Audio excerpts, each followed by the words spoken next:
नमस्कार, स्वागत है आप सबका हमारे खास कार्यक्रम देश देशांतर में। मैं हूं कवीन सचान। देश देशांतर में आज हम बात करेंगे जलवायु परिवर्तन की। अमेरिका में नए राष्ट्रपति के शपथ ग्रहण के बाद उन्होंने कहा है कि अमेरिका वापस पेरिस एग्रीमेंट में लौट रहा है और पेरिस एग्रीमेंट के 5 साल के बाद अगर हम उसके तय किए गए लक्ष्यों को देखें तो इस वक्त दुनिया काफी दूर खड़ी नजर आती है। लेकिन भारत उन कुछ गिने चुने विकासशील देशों में शामिल है जिसने अब तक पेरिस समझौते के लक्ष्यों की तरफ तेजी के साथ न सिर्फ कदम बढ़ाए हैं बल्कि अग्रणी तौर पर उन लक्ष्यों को पाने में कोशिश कर रहा है। और भारत के विदेश सचिव ने इसको लेकर साफ किया है कि भारत सरकार का प्रयास लगातार पेरिस समझौते के लक्ष्यों को जल्द ही न सिर्फ हासिल करना बल्कि उससे आगे बढ़ने का है। और इसीलिए उन्होंने साफ किया है कि दुनिया भर में जिस तरीके से अगर हम देखें आंकड़े, जो कुल कार्बन का उत्सर्जन है उसका 25% अकेले अमेरिका में होता है। अगर यूरोप की बात करें तो उसकी हिस्सेदारी करीब 22% की है और चीन की हिस्सेदारी 13% है। और ऐसे में सवाल खड़ा होता है कि अब अमेरिका के पेरिस समझौते में लौटने के साथ जलवायु परिवर्तन की दिशा में जो लक्ष्य तय किए गए थे उसको हासिल करने में क्या नया रास्ता हासिल होगा और क्या लक्ष्यों की तरफ तेजी के साथ वो अमीर देश कदम बढ़ाएंगे जिन्होंने पेरिस समझौते के वक्त वादा किया था। और रास्ते की रुकावट क्या है, चुनौतियां क्या हैं और भारत ने जो मॉडल रखा है उसका असर क्या दुनिया के विकसित देशों के लिहाज से सही दिखता है और इसमें क्या कुछ नई चीजों को जोड़ने की जरूरत है। हमारे साथ 3 खास मेहमान हैं। दिलीप सिन्हा सर हमारे साथ हैं, फॉर्मर एम्बेसडर। सर स्वागत है आपका। आर रश्मि हमारे साथ हैं, farmer special secretary ministry of environment and climate change government of India में रहे हैं, आपका भी स्वागत है सर। और पोलाश मुखर्जी हमारे साथ हैं, lead air quality national research development corporation से, आपका पोलाश स्वागत है। शुरुआत में दिलीप सर आपसे करना चाहूंगा कि जब पेरिस एग्रीमेंट की बात होती है और ट्रंप साहब के वक्त में अमेरिका को उससे बाहर निकलना और अब बाइडेन साहब के मुताबिक जो उनका अनाउंसमेंट है कि जलवायु परिवर्तन एक गंभीर समस्या है और अमेरिका पेरिस समझौते को वापस उस पर लौटने की कोशिश कर रहा है, इसे कैसे देखते हैं और क्या अब पेरिस समझौते के लक्ष्यों को हासिल करने की तरफ ज्यादा संजीदगी से अमीर देश आगे बढ़ेंगे? जहां तक जो बाइडेन का वापस आने का प्रश्न है उसका स्वागत करना चाहिए। बड़ी खुशी की बात है कि अमेरिका वापस आ रहा है पेरिस समझौते में। अमेरिका ने हस्ताक्षर किया था इसके ऊपर, बल्कि अमेरिका इस समझौते का एक बहुत बड़ा समर्थक रहा है शुरू से। और ये बड़ी दुख की बात थी कि प्रेसिडेंट डोनाल्ड ट्रंप ने अमेरिका को बाहर निकाल लिया और नवंबर से लागू हुआ अमेरिका का बाहर निकलना। और प्रेसिडेंट जो बाइडेन ने पहले भी कहा था, चुनाव के पहले भी, कि वो अमेरिका को वापस ले आएंगे। इसलिए स्वागत योग्य बात है, हमें इसका स्वागत करना चाहिए। जहां तक सवाल पेरिस एग्रीमेंट का है, वो एक अलग विषय है कि पेरिस एग्रीमेंट अपने आप में एक बहुत कमजोर समझौता है। तो उसके जो लक्ष्य हैं और जो उसके जो प्रयास हैं वो बहुत ही कमजोर प्रयास हैं, और उससे कितना लाभ होगा विश्व को, ये अलग बात है। लेकिन अमेरिका का होना इस समझौते में बहुत जरूरी है और हमें इसका स्वागत करना चाहिए, ताकि हम ये गंभीर समस्या जो है, जो स्पष्ट रूप से सबके सामने आ रही है, उसके खिलाफ पूरा पूरा विश्व एकजुट होकर के मिल करके काम कर सके। और क्या सिन्हा सर, क्योंकि अमेरिका की जो हिस्सेदारी है कार्बन उत्सर्जन में वो सबसे ज्यादा नजर आती है, उसके बाद यूरोप का नंबर आता है, और ऐसे में अमेरिका का वापस इस पूरे मसले को गंभीरता से लेना जो बाइडेन के मुताबिक कहीं गंभीरता नजर आएगी अब उन अमीर देशों की ओर से, अगर हम न सिर्फ पेरिस समझौते की बात करें या उससे आगे जाने की तरफ अगर कदम बढ़ाने की बात होती है? देखिए, जहां तक ऐतिहासिक उत्सर्जन का सवाल है, उसमें दो मत नहीं है कि अमेरिका का जो योगदान है वो सबसे ज्यादा है। लेकिन हमें ध्यान रखना चाहिए कि पिछले 10 वर्षों से जो सबसे अधिक उत्सर्जन हुआ हो रहा है वो चीन का हो रहा है। अमेरिका का उत्सर्जन लगभग 5 गीगा टन पे स्थिर है, बल्कि अमेरिका का थोड़ा कम भी हुआ है, क्योंकि अमेरिका ने ऑयल से लेकर कोल से लेकर अपने आप को शेल गैस पर बदल दिया है लेकर। लेकिन चीन ने कोल बेस्ड थर्मल एनर्जी का उत्सर्जन बहुत बढ़ाया है, और आज की तारीख में चीन का उत्सर्जन अमेरिका के उत्सर्जन से दुगना है। इसलिए आज जो कार्रवाई की जरूरत है वो चीन के स्तर पर जरूरत है, और अमेरिका और यूरोप को जरूरत करना है, और वो कर भी रहे हैं। चीन ने जो अपने लक्ष्य निर्धारित किए हैं वो बहुत ही दूर के लक्ष्य हैं। चीन का जो पीक ईयर है, जो शिखर पहुंचने का जो ईयर है, वो आज से 10 साल बाद है। कहा है कि 2030 में करेंगे वो। जबकि चीन, जैसे मैंने कहा कि विश्व का सबसे बड़ा उत्सर्जक देश हो चुका है ऑलरेडी। चीन का उत्सर्जन जो है वो अमेरिका, भारत, जापान और मेरे ख्याल से रूस के उत्सर्जन को मिलाकर उतना उत्सर्जन होता है। इसलिए आज की तारीख में जो जहां कार्रवाई करने की जरूरत है वो चीन की तरफ है, और बाकी देश में तो करना ही है। रश्मि सर, जैसे कि कहा सिन्हा जी ने कि बहुत महत्वपूर्ण हुआ था कि अमेरिका का लौटना सुखद है, एक अच्छा संकेत दिख रहा है, और जलवायु परिवर्तन को गंभीरता से लेना बाइडेन साहब का एक उनका एजेंडा, प्रमुख एजेंडे में शामिल एक इशू दिख रहा है।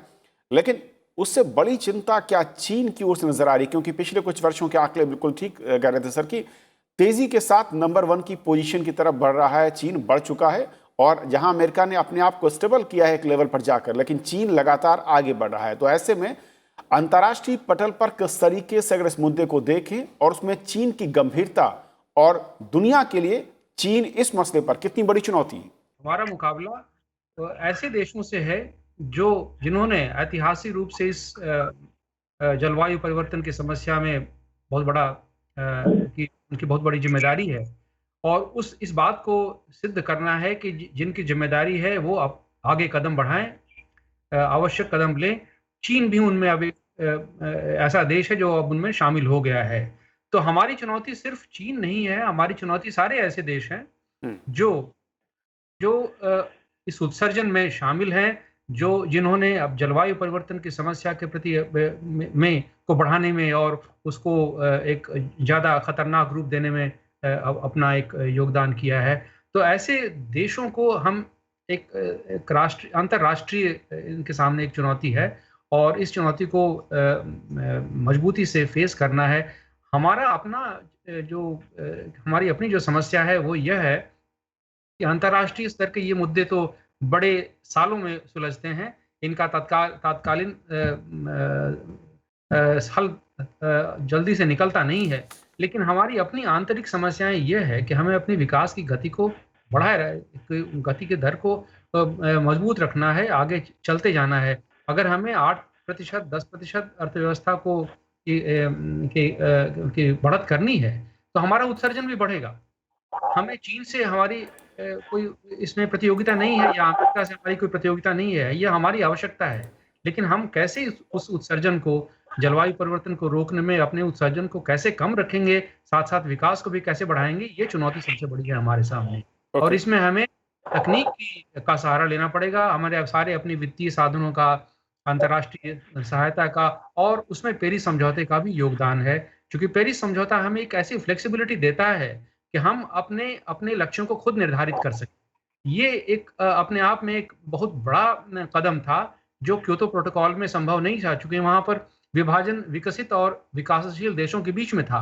अब ऐसी अंतर्राष्ट्रीय एक समझौता बन गया है जिसमें सारे देश अपनी प्रतिबद्धता को अपने अपने लक्ष्यों के हिसाब से निर्धारित कर सकेंगे।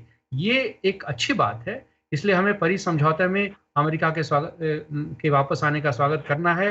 लेकिन चुनौती हमारी यह है कि हम अपने लक्ष्य को कैसे निर्धारित करें और कैसे उत्सर्जन को कम करते हुए विकास को आगे बढ़ाएं, ये सबसे बड़ी चुनौती है। पुलाश, दो महत्वपूर्ण मैं पॉइंट जानना चाहूंगा आपसे, क्योंकि एक अंतर्राष्ट्रीय पटल पर जो गंभीरता है जलवायु परिवर्तन को लेकर, उसमें सोच में किस तरीके का परिवर्तन क्या दिख रहा है अमीर देशों की ओर से, यूरोप की बात करें या चीन की बात करें, और अमेरिका के आने से उसमें किस तरीके का रुख नजर आने वाला है, या अमेरिका जब लीड करेगा इस मुहिम को। और दूसरा ये, जैसे कि कहा रश्मि साहब ने कि अगर हम अपने प्रयासों को देखें और हर देश ने अपने लक्ष्य तय किए हैं, भारत के जो लक्ष्य तय किए गए थे उससे पहले हम उन टारगेट्स के करीब नजर आ रहे हैं। अगर रिन्यूएबल एनर्जी की तरफ जो शिफ्टिंग की बात हो रही थी उसमें हमने कितनी तेजी के साथ जो कदम उठाए हैं और उसके नतीजे किस तरीके से नजर आ रहे हैं? पेरिस एग्रीमेंट जो है, पेरिस ट्रीटी जो है, ये अपने आप में काफी है या नहीं, ये इस पे अलग एक चर्चा हो सकती है, मगर मेरा ख्याल यही है कि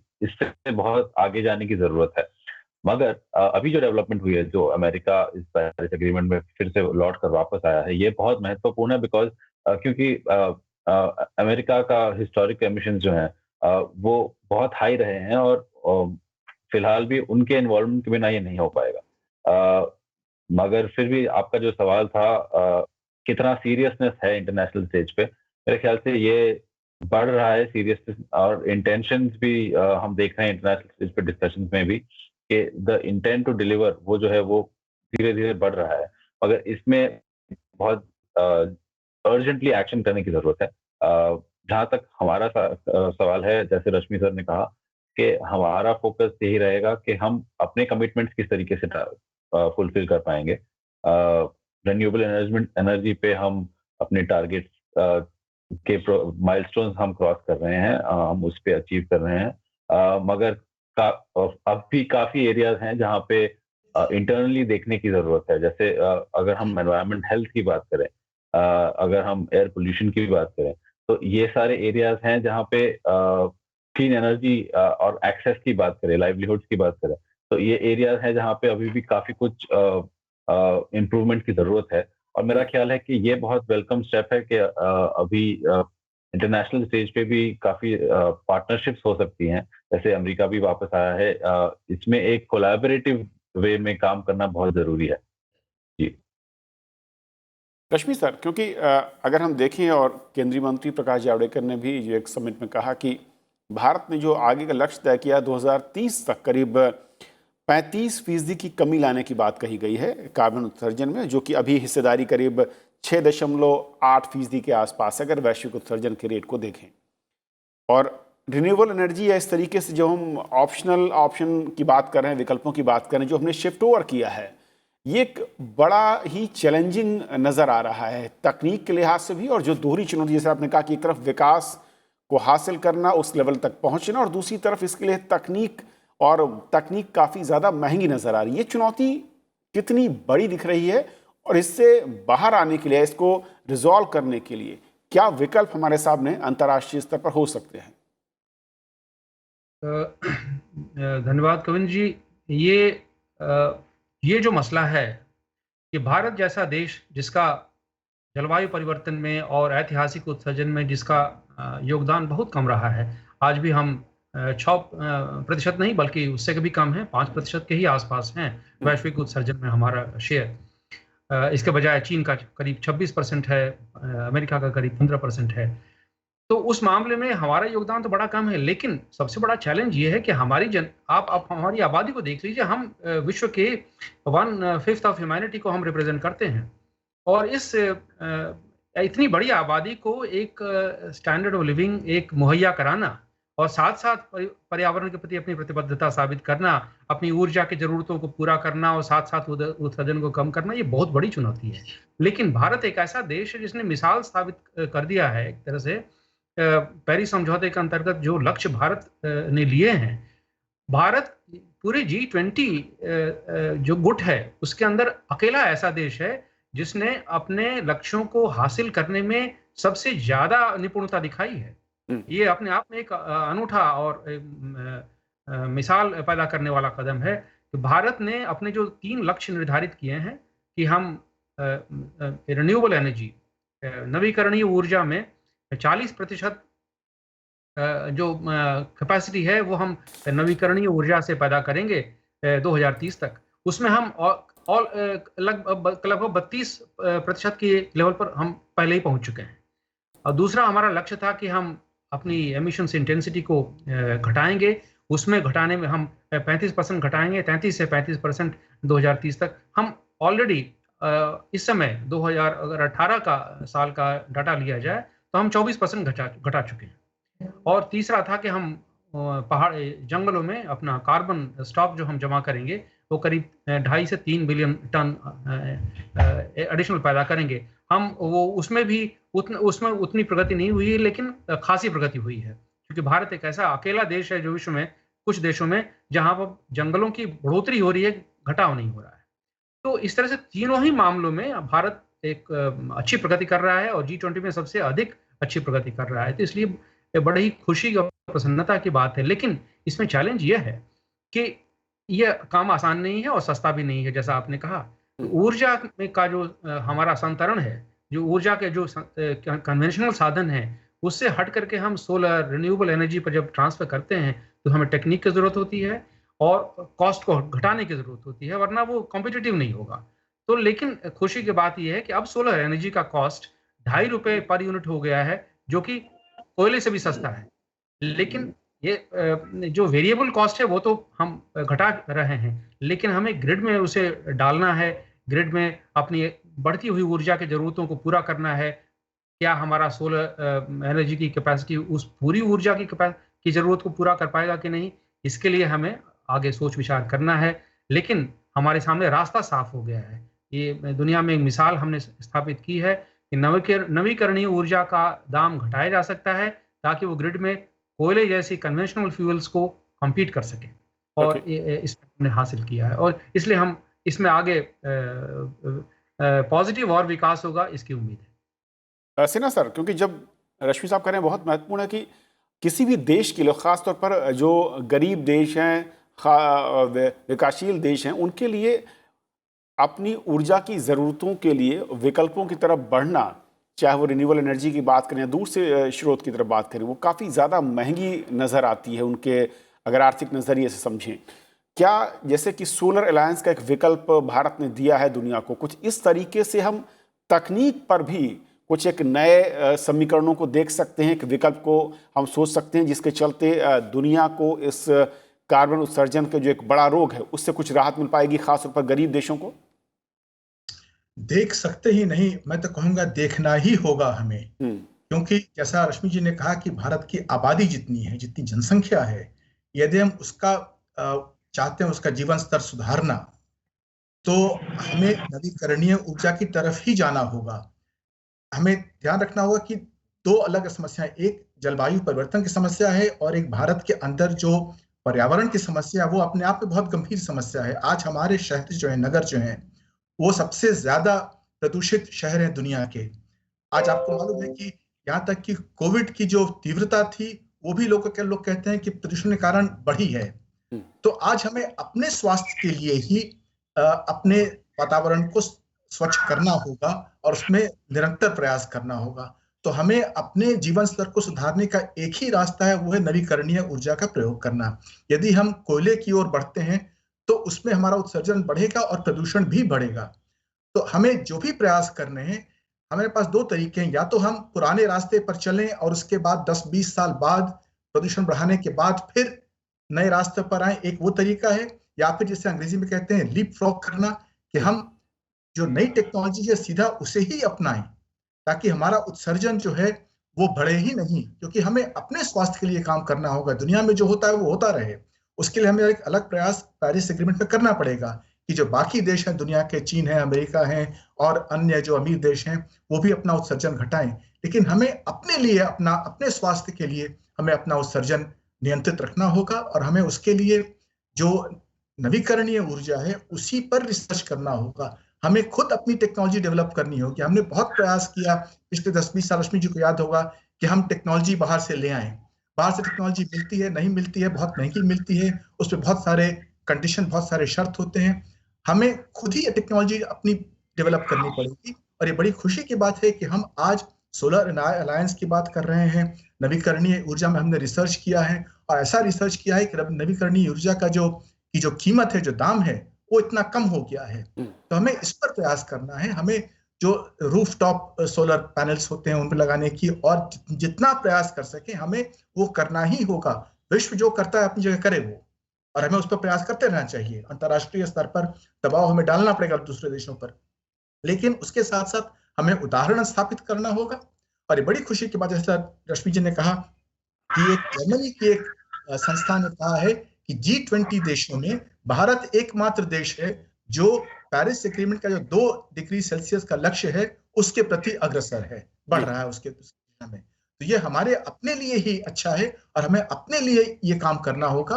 विश्व जो अपना करता है, बड़ी अच्छी बात है उसके लिए। पुलाश, क्योंकि एक, अगर मैं संस्था जापान की देख रहा था, research institute for humanity and nature, उसके आंकड़े बताते हैं कि चाहे वो अमीर देश हो, गरीब देशों की तुलना में कार्बन उत्सर्जन के लिए 7 गुना ज़्यादा उत्सर्जित करते हैं। और किसी देश के अंदर विद इन कंट्री की बात करें, वहाँ पर भी अमीर किसी भी गरीब की तुलना में 7 गुना ज़्यादा कार्बन का उत्सर्जन करता है। और 2 ही मुख्य वजहें बताई जा रही हैं, एक भोजन और दूसरा ऊर्जा यानी कि बिजली की खपत के लिए। किस तरीके से, क्योंकि जो गरीब देश हो या गरीब कोई भी एक आबादी हो, वो शायद सजा उतनी ही उसको मिलती नजर आ रही है जिसके जिम्मेदार वो नहीं बल्कि कोई और हो। तो क्या विश्व स्तर पर हम कहें, जब हम आगे बढ़ने की बात कर रहे हैं, यहाँ पर कुछ शेयरिंग सिस्टम, कुछ पेनाल्टी सिस्टम या कुछ इस तरीके की बातें, मुझे याद है कि इससे पहले जब एग्रीमेंट हो रहा था तब कई दौर की वार्ता के बाद कुछ प्रपोजल्स आए थे, वो कितने फिजिबल हो सकते हैं या फिर बेकार नजर आते हैं? जी, आपने इनइक्वालिटी की बात बहुत सही रखी है। मेरे ख्याल से सिन्हा सर ने भी अभी बात करी है कि इनइक्वालिटी ना केवल इंटरनेशनल स्टेज पे है, मगर आप डोमेस्टिक में भी देख लें, हमारे शहरों के अंदर देख लें, काफी ज्यादा अनइक्वल यूज हो रहा है। और जहां तक कि पेरिस एग्रीमेंट की बात है और आप जो कह रहे हैं पेनल्टीज या एनफोर्समेंट कंप्लायंस मैकेनिज्म की, तो इसमें पेरिस एग्रीमेंट काफी वीक रहा है, क्योंकि ये इसके जो भी कमिटमेंट्स हैं ये लीगली बाइंडिंग नहीं है। तो इसके नॉन कंप्लायंस के कोई कॉन्सिक्वेंसेस जो हैं उसके लिए एक मैकेनिज्म तैयार करना बहुत जरूरी है। मगर उससे भी पहले, जो सिन्हा सर भी पहले कह रहे थे, कि अगर हम अपने डोमेस्टिक टारगेट्स को ही मीट कर पाए तो हम इंटरनेशनल टारगेट तो बिल्कुल खुद ब खुद मीट कर लेंगे। और इसमें एक बहुत इंपॉर्टेंट क्राइटेरिया है कंजम्पशन की। कंजम्पशन का जो पैटर्न है वो हम मॉडल कर रहे हैं एक अनसस्टेनेबल पैटर्न पे, कि इस तरीके से हम खपत करें जो भी है, एनर्जी कंजम्पशन या फिर कंज्यूमर प्रोडक्ट। तो इन सारे चीजों में हमें थोड़ा कंजम्पशन पैटर्न हमारा रिड्यूस करना पड़ेगा, ताकि सस्टेनेबल मैनर में सबके लिए कंजम्पशन का मौका मिले। और अगर यदि हम नहीं करते हैं ये, तो जैसे आपने कहा, ये सबसे ज्यादा इम्पैक्ट करेगा इनइक्वालिटी पे, और जिनके पास सबसे कम एक्सेस है, जो हमारे देश के पुअर गरीब हैं, जो बैकवर्ड कम्युनिटीज हैं, उन पे सबसे ज्यादा ये अफेक्ट करेगा। क्योंकि और करेगा नहीं, कर रहा है। अगर आप पिछले साल की बात कर लें 2020 में, तो आप देखेंगे कि नेचुरल कैलामिटीज की सबसे ज्यादा संख्या पिछले साल रही है। कई सारे साइक्लोन्स आए, हीट वेव आया, लोकस्ट का इन्वेजन भी पिछले साल बहुत सालों बाद पहली बार आया। तो ये सारे मैनिफेस्टेशन हैं क्लाइमेट चेंज के, और इनका सबसे पहले इम्पैक्ट पड़ता है जो गरीब हैं, जिनके पास इनसे लड़ने की क्षमता नहीं है, उन पे सबसे पहले पड़ता है। तो ये सबको हमें कंसिडरेशन में लेना होगा। रश्मि सर, अगर पॉलिसी के लेवल पर देखें, विद इन कंट्री की बात करें, कई सारे नए इनिशिएटिव्स लिए गए हैं, स्विच ओवर की बात हो रही है, अलग अलग सेक्टर में हम देख रहे हैं कि नई पॉलिसीज अडॉप्ट की जा रही हैं। क्या और भविष्य के कदम आपको लगता है कि जो इस वक्त हम आगे बढ़ा चुके हैं उनको ज़्यादा मजबूती के साथ, है कुछ ऐसे एरिया जहाँ पर ज़्यादा और फोकस करने की ज़रूरत होगी? जी, हमारी पॉलिसीज़ हैं, उसमें ये तो ये प्रतिबद्धता उसको परिलक्षित करने की आवश्यकता है। हमने जलवायु से संबंधित और पूरे पर्यावरण से संबंधित जो हमारे पास जो नियम कानून हैं, उनमें इस बात को पूरी तरह से इनग्रेन करने की और उसमें परिलक्षित करने की आवश्यकता है। हमारे यहाँ क्लाइमेट चेंज से लेकर के कोई कानून तो नहीं बना है, लेकिन जो हमने लक्ष्य निर्धारित किए हैं, ये लक्ष्य सारे मंत्रालयों में और केंद्र सरकार और राज्य सरकार मिलकर के इसको हासिल करेंगी। इसके लिए जो हमारे पास मैकेनिज्म है, इंस्टीट्यूशनल मैकेनिज्म है, उसको सुदृढ़ करने की आवश्यकता है। क्योंकि ये लक्ष्य अभी तो अपने आप हम हासिल कर रहे हैं, इसके लिए हमने खास कदम जो लक्ष्य को निर्धारित को ध्यान में रखते हुए कुछ ऐसा किया हो, ऐसा नहीं लगता है। हमारे उद्योगों ने अपने आप ऐसी टेक्नोलॉजी हासिल की हैं, और जो हमारा पावर का जो सेक्टर है, उसमें उद्योगों ने अपने आप ऐसी तकनीकें हासिल की हैं जिसके चलते एमिशन घट गया है। लेकिन हमें इसको जारी रखना है और निरंतर चलाते जाना है। इसके लिए हमें पॉलिसी इंटरवेंशन की आवश्यकता पड़ेगी। इसलिए हमें इसमें इन्वेस्टमेंट भी करना है और एक टारगेट भी हासिल करना होगा, तैयार करने होंगे अलग अलग सेक्टर्स के लिए। जैसे जो हमारा विकास है, जो एनर्जी का हमारा कंजम्पशन है, वो सिर्फ पावर सेक्टर में नहीं होता है, रेजिडेंशियल और कमर्शियल एनर्जी के लिए ही नहीं होता है, बल्कि इंडस्ट्री में भी होता है। और इंडस्ट्रियल डिकार्बनाइजेशन एक बड़ा मुश्किल कदम है, क्योंकि वहां पर उसके लिए अभी कोई दूसरा कोई ऑल्टरनेटिव है ही नहीं। जैसे स्टील में, सीमेंट में, ट्रांसपोर्ट में, यहाँ पर जो कन्वेंशनल फ्यूल इस्तेमाल होते हैं, इनका कोई अल्टरनेटिव ही नहीं है। हम कोल को ही इस्तेमाल कर सकते हैं, तेल को ही इस्तेमाल कर सकते हैं। इसलिए इसमें तकनीक के साथ-साथ हमें वित्तीय साधनों को लगाना पड़ेगा जो अभी ज़्यादा महँगे हैं। लेकिन जी उसको घटाने के लिए तभी संभव है जब हम उसका स्केल बढ़ाएँ और उसमें उद्योगों को इसके लिए राहत दें। तो हमें एक औद्योगिक लक्ष्य स्थापित करने होंगे अपने ट्रांसपोर्ट के सेक्टर के लिए, इंडस्ट्रियल सेक्टर के लिए, अपने एग्रीकल्चरल सेक्टर के लिए, जहाँ भी फर्टिलाइज़र कंज़म्पशन करते हैं और जहाँ पर एमिशन पैदा होते हैं।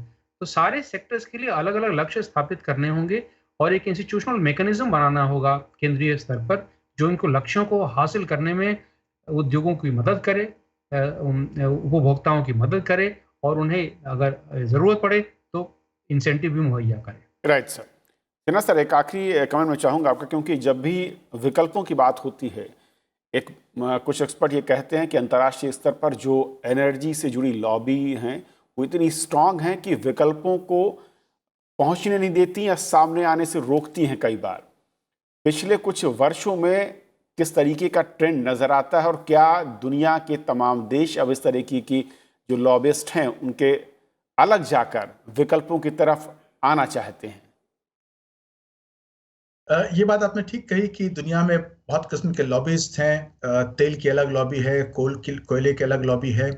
लेकिन हमें एक बात स्वीकार करनी होगी कि आजकल सारी दुनिया में जलवायु परिवर्तन के प्रति एक जागरूकता दोबारा पैदा हुई है।